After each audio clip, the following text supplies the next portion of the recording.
കോൺഗ്രസ് കഴിഞ്ഞ 10 വർഷത്തിനിടെയുള്ള ഏറ്റവും സുപ്രധാനമായ രാഷ്ട്രീയ തയ്യാറെടുപ്പ് നടത്തുകയാണ്. അടുത്ത ഒരു വർഷത്തിന് ശേഷം നടക്കേണ്ട തെരഞ്ഞെടുപ്പിനുള്ള മുന്നൊരുക്കങ്ങളുടെ ഏകോപനത്തിനുള്ള പരിശ്രമങ്ങളും സജീവമാണ്. ലോക്സഭാ തെരഞ്ഞെടുപ്പിൽ വൻപിച്ച വിജയം നേടിയെങ്കിലും തൃശൂർ മണ്ഡലത്തിലെ തോൽവി കോൺഗ്രസിനെ വല്ലാതെ പിടിച്ചുലച്ചിരുന്നു.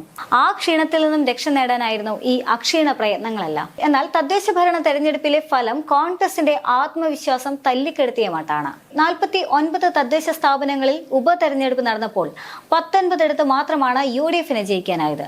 കൈവശമുണ്ടായിരുന്ന 7 സീറ്റുകൾ നഷ്ടമായി. ജില്ലാ പഞ്ചായത്തിലെ സിറ്റിംഗ് സീറ്റടക്കം തലസ്ഥാന ജില്ലയിൽ നഷ്ടപ്പെട്ടത് നേതൃത്വത്തിന് നാണക്കേടുമായി. ഇനിയുള്ള ഓരോ ചുവടുവയ്പും സൂക്ഷ്മതയോടെ ആയിരിക്കുമെന്നും ഓരോ നിസ്സാര കാര്യത്തിലും മികച്ച മുന്നേറ്റമുണ്ടാക്കാൻ സാധിക്കണം എന്നതുമായിരുന്നു കോൺഗ്രസിന്റെ അജണ്ട. എന്നാൽ തുടക്കം തന്നെ പാളി എന്ന മട്ടിലാണ് കാര്യങ്ങൾ. തദ്ദേശ തെരഞ്ഞെടുപ്പ് ഫലങ്ങൾ തിരിച്ചടിയാകുമ്പോൾ വരാനിരിക്കുന്ന ഉപതെരഞ്ഞെടുപ്പിലേക്കുള്ള ആത്മവിശ്വാസമാണ് ഇവിടെ ചോർന്നുപോയിരിക്കുന്നത്.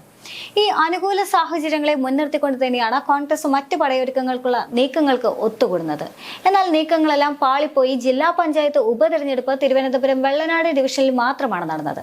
കഴിഞ്ഞ തവണ കോൺഗ്രസ് ജയിച്ച സീറ്റ് ഇക്കുറി 1143 വോട്ടിന്റെ ഭൂരിപക്ഷത്തിലാണ് LDF പിടിച്ചെടുത്തത്.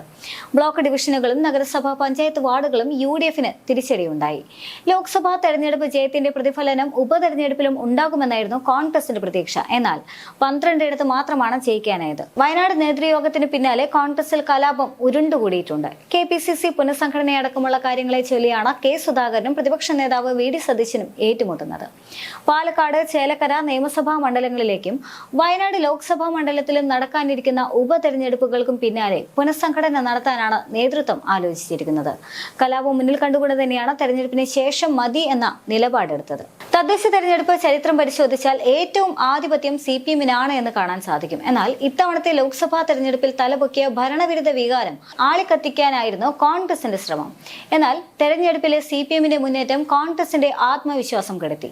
വരാനിരിക്കുന്ന ഉപതെരഞ്ഞെടുപ്പും തദ്ദേശ തെരഞ്ഞെടുപ്പും നിയമസഭാ തെരഞ്ഞെടുപ്പും എല്ലാം തന്നെ മുന്നിൽ കണ്ടുകൊണ്ട് തന്നെയായിരുന്നു കോൺഗ്രസിന്റെ എല്ലാ നീക്കങ്ങളും ഉണ്ടായിരുന്നത്. എല്ലാ നീക്കങ്ങൾക്കും ചുക്കാൻ പിടിച്ചുകൊണ്ട് KC വേണുഗോപാൽ കൂടി രംഗത്തിറങ്ങിയതോടെ സംസ്ഥാനത്ത് കോൺഗ്രസിന്റെ കരുത്ത് വർദ്ധിച്ചു. ഇതുവരെ കാണാത്ത ഒരു സംഘടനാ മികവ് കോൺഗ്രസിൽ പ്രകടമായി കാണാൻ തുടങ്ങിയിരുന്നു. എന്നാൽ അൽപായുസുകൾ മാത്രമായിരുന്നു ഈ മികവിന് എന്നതായിരുന്നു മറ്റൊരു പ്രധാന വസ്തുത. പടലപ്പിണക്കങ്ങൾ ഓരോന്നോരോന്നായി തലപൊക്കി തുടങ്ങി. പരസ്പരം പഴിചാരലും കുറ്റപ്പെടുത്തലുമെല്ലാം സജീവ രാഷ്ട്രീയ ചർച്ചയായി മാറി. സാക്ഷാൽ പ്രതിപക്ഷ നേതാവ് പോലും ഉത്തരവാദിത്തങ്ങളിൽ നിന്ന് മാറി നിന്നതോടെ ചർച്ചയുടെ ആഘാതം ഇരട്ടിച്ചു. പിന്നീട് പ്രതിപക്ഷ നേതാവും KPCC അധ്യക്ഷനും AICCക്ക് പരാതിയുമായി രംഗത്ത് വന്നതോടെ ഈ പാർട്ടി ഇപ്പോഴൊന്നും നന്നാകില്ല എന്ന ജനങ്ങളുടെ വാദങ്ങൾക്ക് ശക്തിയേറി. എന്നാൽ അതേസമയം തന്നെ ലോക്സഭാ തെരഞ്ഞെടുപ്പിൽ വലിയ മുന്നേറ്റം പ്രതീക്ഷിച്ച് അതിദയനീയമായി പരാജയപ്പെടേണ്ടി വന്ന ഇടതുപക്ഷത്തെ സംബന്ധിച്ചിടത്തോളം ഇത് അഭിമാനകരമായ നേട്ടം തന്നെയാണ്. ഈ നേട്ടത്തിന്റെ പിൻബലത്തോടെ അടുത്ത ഉപതെരഞ്ഞെടുപ്പിനെയും നിയമസഭാ തെരഞ്ഞെടുപ്പിനെയും തദ്ദേശ തെരഞ്ഞെടുപ്പിനെയും അഭിമുഖീകരിക്കാനാകുമെന്ന പ്രതീക്ഷ ഇപ്പോൾ CPMനുണ്ട്. ചേലക്കര, പാലക്കാട്, വയനാട് എന്നീ 3 മണ്ഡലങ്ങളിലേക്കുള്ള ഉപതെരഞ്ഞെടുപ്പ് കോൺഗ്രസിന്റെ പ്രതീക്ഷ ഏറെ തീവ്രമായിരുന്നു.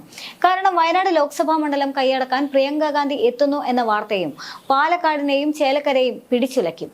2019 സംഭവിച്ച അതേ രാഹുൽ തരംഗം പോലെ ഒരു പ്രിയങ്ക തരംഗം ഇത്തവണ സംഭവിക്കാനുള്ള സാധ്യതയുണ്ട് എന്നുള്ളതും കോൺഗ്രസിന് പ്രതീക്ഷ നൽകിയിരുന്നു. എന്നാൽ ആ പ്രതീക്ഷയാണ് ഇപ്പോൾ തകിടം മറിഞ്ഞിരിക്കുന്നത്.